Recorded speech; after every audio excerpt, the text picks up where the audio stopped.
Hello, people. Welcome to our first virtual class, Intermediate 4, okay, students from Centro Cultural San Pedrano.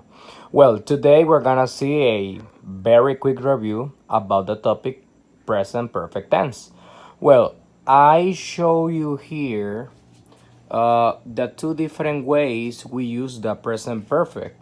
Okay, the first way is to talk about an event that started in the past and continues in the present. Then we have the second form when we talk about life experience or finished actions. What does it mean? This means events that happened sometime during a person's life.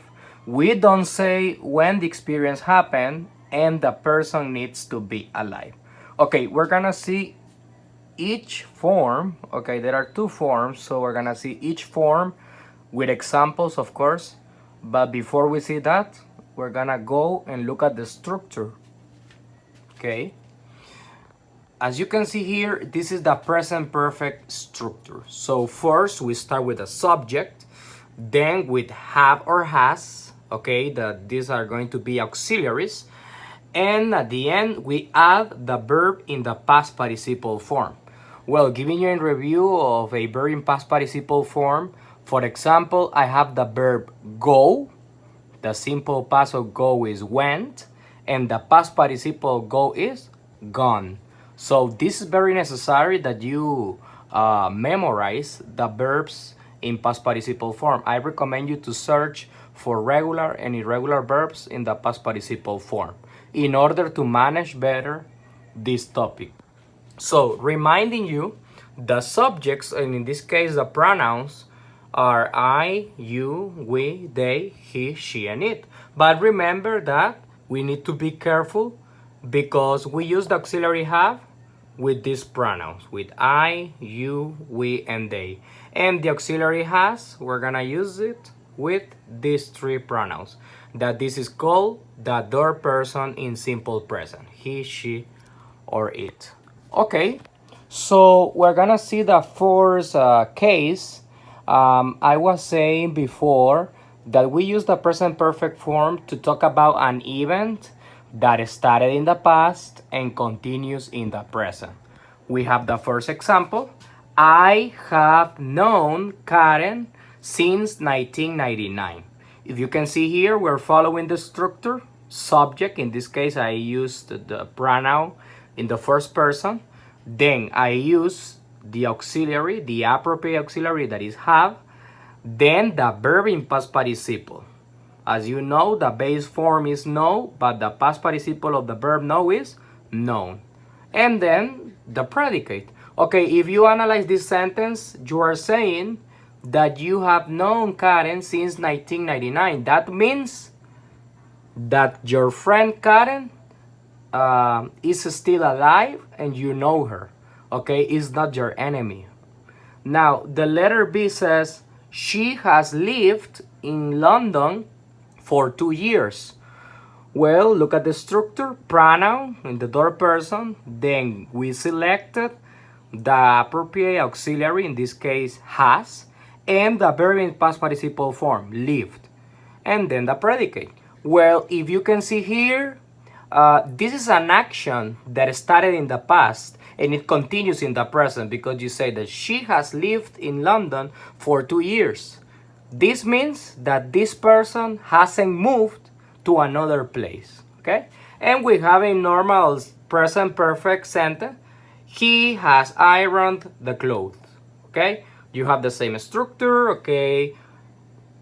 Pronoun in third person, he, with the appropriate auxiliary has, and the verb in past participle.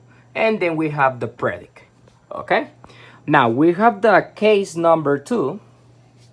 Okay, I was saying before, the case number 2, we use the present perfect tense to talk about life experience or finished actions. That means that events that happen sometime during a person's life. So in few words are life experiences of a person. So if I say, I have been to Tokyo, okay, same structure, first person, auxiliary have, and the verb in past participle. Okay? Now, let's look at the negative way of this sentence. So, I haven't been to Tokyo. What are you trying to mean with this sentence? That you haven't visited to Tokyo in your lifetime. Now, I want that you focus in the sentence letter B and sentence letter C. These are two ways, okay, of a negative form, negative sentence. Okay, these two ways you can use them. Okay, so if you notice this, I have never been to Tokyo. This is a negative sentence. Even though I don't have the contraction form of not, it is a negative sentence because you are using this negative phrase, never, that it means no. Okay? So you cannot say, I haven't never been to Tokyo. You cannot say that. Okay, you have to decide which way you can use. Okay, very good. And the last form, we have the question form. Okay, this will be easier for you. We have the change of auxiliaries. Now the auxiliaries, we're gonna move them in the first structure. We have or has plus I, you, we, they, he, she, or it, and also plus the verb in past participle. Okay, so this is a quick review of the last lesson in case that you didn't assist because of the sickness that we have nowadays, coronavirus. So this is in order for you to review at home. I will be facilitating you homework in the platform of Google Classroom. For everyone, get in touch with the topic. Thank you very much.